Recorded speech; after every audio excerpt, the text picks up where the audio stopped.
Okay, today I have a $200 build for you guys who are on a tight budget. First, before we jump in, the gameplay you'll be seeing in the background is a recreation of what some games might look like with this current build. So expect worse or better performance based on what if you build this build. Now that we've finished that, let's start. The heart of the build is going to be the A6 6400K APU. This is currently on the market for about $48 to $43. This little APU has two cores which are clocked at 3.9 GHz and can turbo up to 4.1. It's a pretty decent CPU for your average web browsing and YouTube watching, but can also be great for some low-end gaming. Now, when I say low-end gaming, I don't mean low-end gaming like Solitaire, Plants vs. Zombies, or Minesweeper. I mean low-end gaming as like League of Legends, Hearthstone, CSGO, games like that. They don't need too much graphical power to get them going. You could even max out games like Hearthstone at 720p or higher, even 1080p with this APU. This APU is not half bad. Even if you want to get better performance out of this and play at higher resolutions and get higher detail, you could even overclock this thing. It's not a bad APU, it's just not the best. When I say it's not the best, I'm not saying that this APU is horrible or bad or anything. It's just not the best APU you could buy with money currently on the market. It's still a pretty darn good APU. Like, I've even seen people play Dota 2 at 720p with almost all, well, I think it was all max settings, and was getting in that middle 20, mid 20s. So if you lowered those down, you could still play Dota 2, League of Legends, games like that at pretty darn good settings, where it's still pleasing to the eye and still way playable. Now let's move on to the motherboard. For the motherboard, I picked the Gigabyte GA F2A68MHH. This motherboard is only $39 after rebate, which is almost a steal at that price. This motherboard's a micro ATX motherboard, so it has some expandability in the future, like one PCI slot, so you'll be able to stick a graphics card in there. Nothing too powerful because it might bottleneck, like maybe a 750 Ti, or even an R7 260X might be a perfect fit for this. Okay, back to the motherboard. It has two RAM DIMMs for up to 32 gigabytes with support of 2133 megahertz in the RAM department.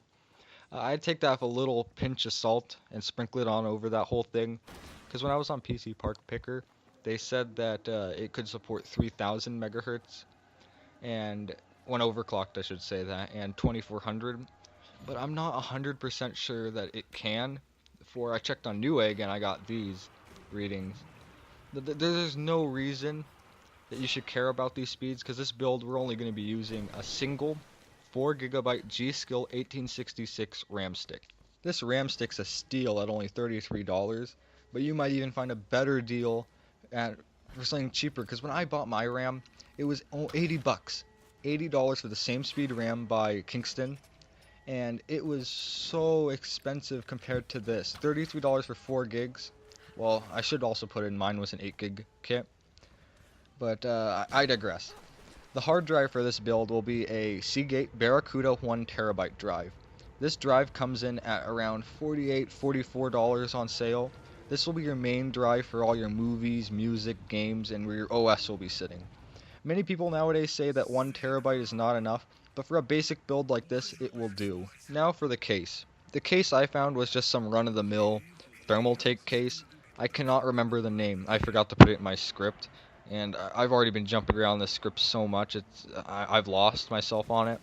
But for what I know, it's an ATX support. It supports standard ATX motherboards, USB 2.0. It also comes with a couple fan or two. I'm not sure. It's only $23. My motherboard, my computer case that I picked up at Fry's was 25 bucks. This thing's only $23 after rebate, and it looks a ton better than what I have. Mine's a piece of crap black case that I got. It looks like a Dollar Tree case, if you ask me. It looks like a cardboard box, spray painted black with a little bit of metal taped on top.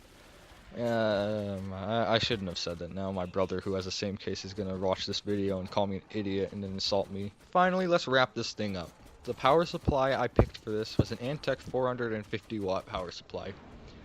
The whole build's only going to use 149 watts, so this will give you a lot of headroom if you want to stick a graphics card in the future, as I said before. The power supply is a steal. It's only $18 after rebate.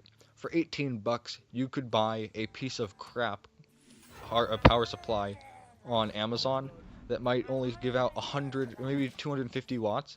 Ironically, that's still enough for this build. But this is, I know Antec's a reputable company, not so as like Roswell and their crappy power supplies, but that's a completely different story. Now that we have finished talking about the build and what all the parts are, let's move on to the peripherals, some things that 99% of gaming builds or any builds you see on the internet do not talk about: a keyboard and mouse. I found a super cheap Microsoft keyboard for only $7 that should fill that void.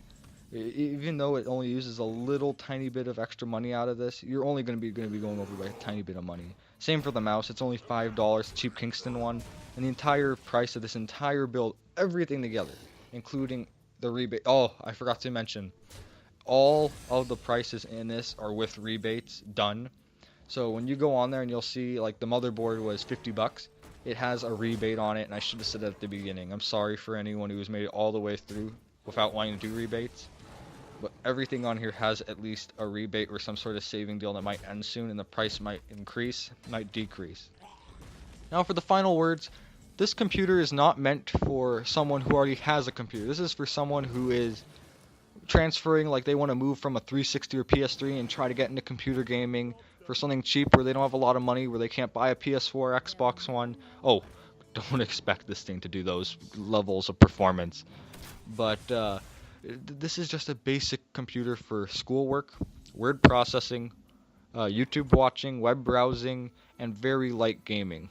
You can get by with Minecraft, not like 720p, maybe medium low settings, Counter-Strike, and all the gameplay you saw throughout that whole entire video you just watched while I was talking and I was showing you pictures. All that gameplay is what this computer should be able to do. I'll leave down below what I was using in my rig and how I set this whole thing up in a follow-up video in the future if you guys are wondering. But like, favorite, dislike, I don't care if you hate this video I made and you think I'm an idiot and you could build a better $200 computer. Leave me a PC part picker link in the bottom, and I might even make a video based on yours as a better one for the next following month or year on later. So I hope you guys enjoy. See you later.